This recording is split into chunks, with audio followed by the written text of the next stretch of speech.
This is Kashif याकूब। आज मैं आपसे जिस टॉपिक पे बात करूंगा वो टेक्निक्स हैं जिनकी बेस पे आप अपना इम्पैक्ट इम्प्रूव कर सकते हैं। जी, आज के आर्टिकल का टाइटल है 3 rhetorical techniques to improve your impact. ये आर्टिकल हार्वर्ड बिजनेस रिव्यू में पब्लिश हुआ है 7 मार्च 2023 को और इसके ऑथर हैं जोना बर्जर। इस आर्टिकल में रिटोरिक टेक्निक्स की बात की गई है। तो सबसे पहले बात करते हैं कि रिटोरिक होता क्या है। देखिए, ऐसी परसुएसिव टॉक, ऐसे परसुएसिव राइटिंग जिसकी बेस पे आप दूसरों को इन्फ्लुएंस करते हैं, उसको हम रिटोरिक कहते हैं। तो इस आर्टिकल में रिटोरिक टेक्निक्स की बात की गई है। प्लेटो रिटोरिक के बारे में कहता है, rhetoric is the art of ruling the minds of man. देखें, रिटोरिक टेक्निक्स कारपेंटर के टूल बॉक्स की तरह होती हैं। जिस तरह टूल बॉक्स में डिफरेंट टूल्स होते हैं और कारपेंटर घर बनाने के लिए या घर तैयार करने के लिए डिफरेंट टूल्स को, डिफरेंट औजार को मुख्तलिफ टाइम में इस्तेमाल करता है, इसी तरह एक अच्छा पब्लिक स्पीकर, एक अच्छा स्पीकर क्या करता है कि वो रिटोरिक टेक्निक्स को यूज करता है परसुएसिव आर्गुमेंट बिल्ड करने के लिए, राइट। तो यहाँ हम एक एग्जांपल लेते हैं एक लॉयर की। एक यंग लॉयर होता है जी, जो ज्यूरी को कन्विंस करने में बहुत मुश्किल का सामना कर रहा होता है। हालांकि उसे पता होता है कि उसका केस उसकी फेवर में है, लेकिन उसके बावजूद वो स्ट्रगल कर रहा होता है परसुएसिव आर्गुमेंट बिल्ड करने में। वो एक सीनियर लॉयर के पास जाता है और उससे मशवरा करता है कि उसे क्या करना चाहिए। वो उसे कहता है कि उसे कुछ रिटोरिक टेक्निक्स यूज करनी होंगी ताकि वो अपना इम्पैक्ट इंप्रूव कर सके, और उसको समझाने के लिए वो उसे एक कहानी सुनाता है। कहता है कि फर्ज करो कि तुम एक फिशरमैन हो, तुम एक मछेरे हो और तुमने मछली पकड़नी है, तो तुम उसके लिए जाल बिछाते हो। जाल बिछा के तुम क्या करोगे? क्या उसके बाद बैठ जाओगे, या तुम जाल के साथ कुछ दाना डालोगे, उसको ल्योर करोगे ताकि वो उसको ताकि मछली लालच में आए और उस जाल में फंस जाए। तो इसी तरह रिटोरिक टेक्निक्स यूज करके आप अपनी ऑडियंस की अटेंशन ग्रैब कर रहे होते हैं, अटेंशन लेने की कोशिश कर रहे होते हैं। लॉयर को ये बात समझ आती है और वो जब दोबारा केस डिफेंड करने के लिए जाता है तो इन्हीं टेक्निक्स को यूज करता है। और वो टेक्निक्स कौन कौन सी होती हैं? वो क्या करता है, वो अपने एक्शंस को आइडेंटिटीज में बदलता है, वो सर्टेनिटी के साथ बात करता है, और वो पावर ऑफ यू को अंडरस्टैंड करता है और उसको इस्तेमाल करता है। और वो देखता है कि इन तीनों टेक्निक्स को यूज करने से उसका ज्यूरी उसको अटेंशन भी देती है, ज्यूरी उसके साथ एंगेज भी होती है, और एट द एंड फैसला भी उसके हक में हो जाता है। अब वो 3 टेक्निक्स कौन कौन सी हैं जिनकी अभी हमने बात की? इसी आर्टिकल में भी इन्हीं 3 टेक्निक्स की ही बात की गई है। तो सबसे पहले हम बात करते हैं turn your actions into identities. ये ऐसे ही है जैसे आप प्लेन कैनवस को एक मास्टरपीस पेंटिंग में बदलते हैं। देखिए, हमारी जिंदगी में वर्ड्स की बहुत अहमियत होती है। अब उनको इस्तेमाल तरीके से करना होता है। जब भी आप किसी को काम कहते हैं तो आप वर्ब का इस्तेमाल करते हैं। फॉर एग्जांपल, आपने किसी को किसी की मदद करने का कहना है तो आप उसको कहेंगे टू हेल्प। लेकिन आप इन्हीं वर्ड्स को अगर कुछ डिफरेंट तरीके से मैनेज करें तो उसका इन्फ्लुएंस बढ़ाया जा सकता है, उसका असर बढ़ाया जा सकता है। जैसे आप हेल्प को कह सकते हैं बी अ हेल्पर, आप वोट करने को कह सकते हैं बी अ वोटर। तो उससे उसका इम्पैक्ट बढ़ जाएगा, लोग उसको डायरेक्ट रिलेट करेंगे, उसके एक्शन लेने के चांसेस बढ़ जाते हैं।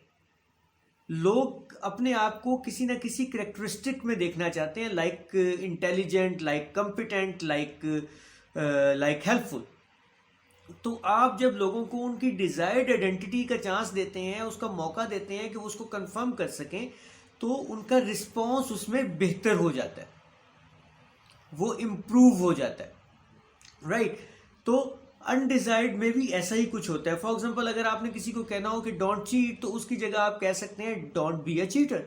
जब आप अपना रिज्यूमे फॉर एग्जाम्पल अपडेट कर रहे हैं तो आप उसमें बजाय इसके कि अपने आप को शो करें कि आप यू आर हार्ड वर्किंग, तो आप उसकी जगह अगर ये शो करें कि यू आर हार्ड वर्कर, आप हार्ड वर्कर हैं, तो उसका इंप्रेशन कुछ और होगा।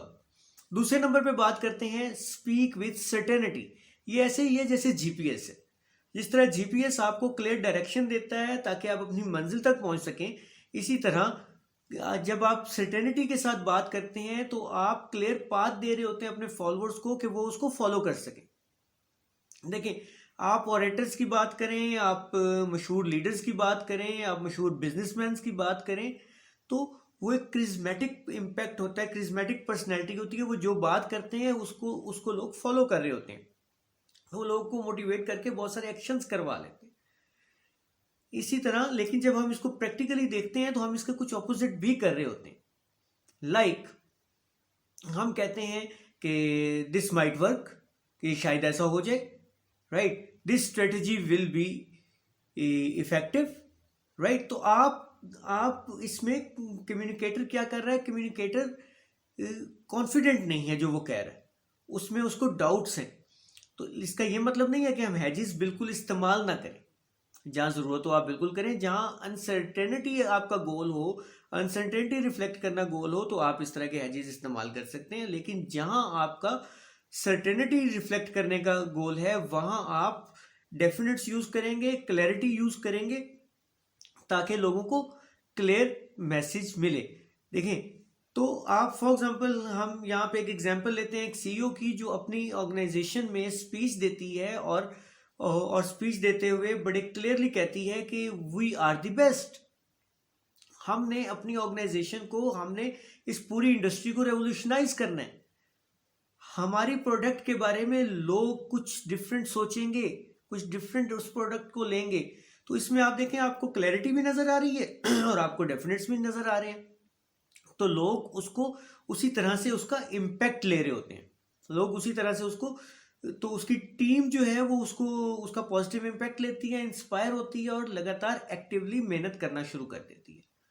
इसके बाद हम बात करते हैं यू की, द पावर ऑफ यू। जी, इसको आप दोनों तरह से ले सकते हैं। देखें, ये एक ऐसे ही है जैसे आप शीशा देखते हैं, तो शीशे में आपको फिजिकल अपीयरेंस नजर आती है। तो इसी तरह जब आप वर्ड यू का इस्तेमाल करते हैं तो आपको सिग्निफिकेंस और अपनी वैल्यू, अहमियत नजर आती है, राइट। तो यू का इस्तेमाल उतना ही जरूरी है। देखें, इस आर्टिकल में ऑथर बताता है कि उसे एक बड़ी टेक कंपनी ने टास्क दिया कि वो सोशल मीडिया पे उसकी पोस्ट को एनालाइज करे।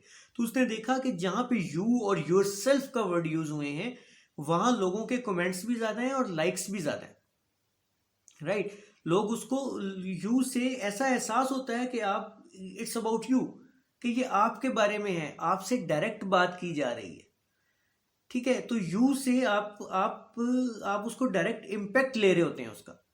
लेकिन जब यही सिचुएशन आप कस्टमर सपोर्ट डिपार्टमेंट में देखते हैं, तो इसका ऑपोजिट इम्पैक्ट आता है। आप उसमें हेल्प नहीं कर रहे होते, आप उसमें हर्ट कर रहे होते हैं। इसको हम इस तरह से देख सकते हैं कि फॉर एग्जाम्पल आपने किसी को कहना है कि I wanted to talk to you but you were not there, you were not available. देखिए, इसमें ब्लेम वाली फीलिंग्स आ रही कि ये कन्वर्सेशन इस वजह से नहीं हुई because you were not there. तो अगर यहाँ पे आप यू को रिमूव कर देते हैं, यू को निकाल देते हैं, तो उसका इम्पैक्ट कुछ पॉजिटिव हो जाएगा। जैसे I wanted to talk to you but it didn't seem like the best time. तो इसमें आपने ब्लेम हटा दिया, इसमें आपने फिंगर पॉइंट आउट हटा दिया, राइट। तो देखें, मैं यहाँ आपको एग्जांपल देता हूँ एक कस्टमर रिप्रेजेंटेटिव की, जो एक फ्रस्ट्रेटेड कस्टमर को डील कर रहा होता है।